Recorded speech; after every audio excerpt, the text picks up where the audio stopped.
जन्मे के रहले बाबुल कार्तिक मासे जमले भदौआ मासे हो।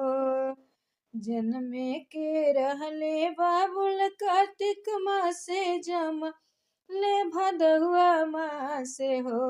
ललना पर लगले बड़े बड़े बूंदवा गोतिनिया कैसे आई हानि हो। परे लगले बड़े बड़े बूंदवा गोतिनिया कैसे आई हानि हो। आल्हर बसवा कटाई बिछता वा बनाई बिहो। आल्हर बसवा कटाई बिछता वा बनाई बिहो। ललना घरे घरे छत भेजवाई बिगोतिनिया हमरो आई हानि हो। ललना घरे घरे छत भेजवाई बिगोतिनिया हमरो आई हानि हो। के जे वेला गावत के बजावत हो। के जे आवेला गावत के बजावत हो। ललना के आवेला बिसमा धल गोतियवा घरवा सोहर हो। ललना के वेला बिसमा धल गोतियवा घरवा सोहर हो। सासू जे आवेली गावत ननदो बजावत हो।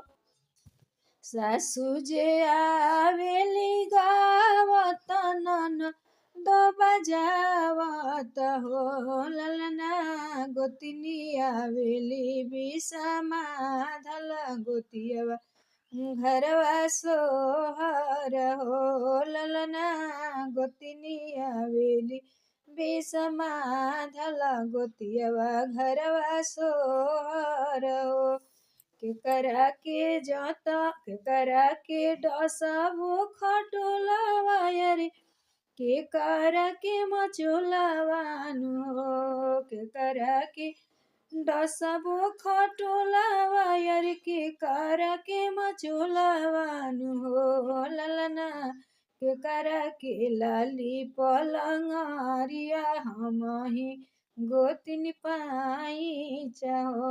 ललना केकरा के लाली पलंगरिया हमही गोतिनी पाई चाहो। सासू के डसबो खटोलावा यारी ननदो मचोलावा हो।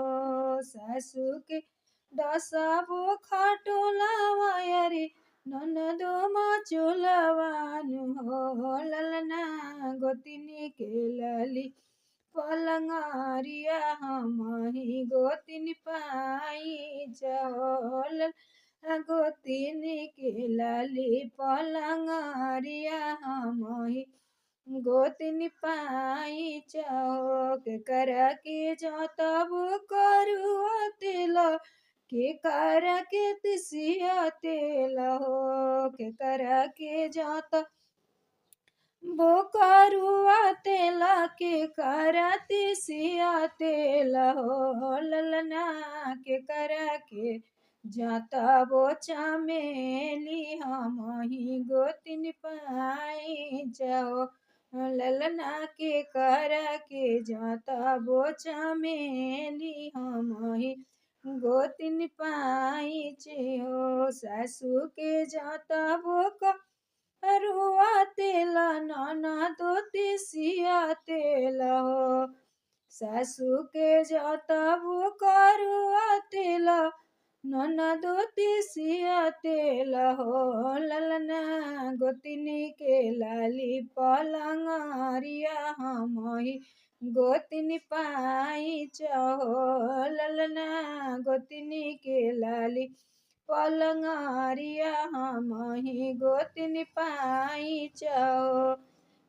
के लुटावेला सोनवा वायर के रुपयावानु हो के लुटावेला सोना वायर के ई मोहरावानु हो ललना के लुटावे धन को दई हमला जे माराई गईनी हो ललना के लुटावे धन को दई हमला जे माराई गईनी हो सासू लुटावेली सोना वायर नन दो मोहरावानु हो सासू लुटावेली सोना वायर नन दो मोहरावानु हो ललना गोतिनी लुटावे धाना को दई हमला जे माराई गईनी